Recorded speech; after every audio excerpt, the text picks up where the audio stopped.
Gusti dunia mah yang sejenak, Gusti dunia mah fana, Gusti kemewahan masa kedeng, jabatan masa kedeng, tahta sakedeng.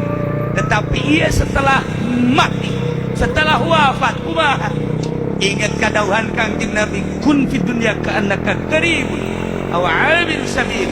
Di dunia mah seakan-akan urang ngumbara bakal balik, seakan-akan orang lewat datang balik, seakan-akan orang ngiuhan di hadapan tangkal kayu, selesai panasnya berangkat.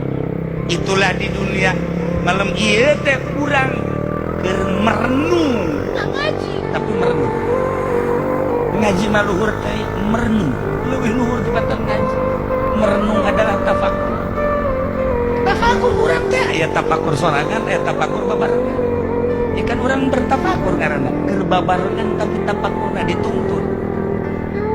Namun orang ibadah 100 tahun dibandingkan 70 tahun dibandingkan tafakur 1 jam masih kebatan tafakur.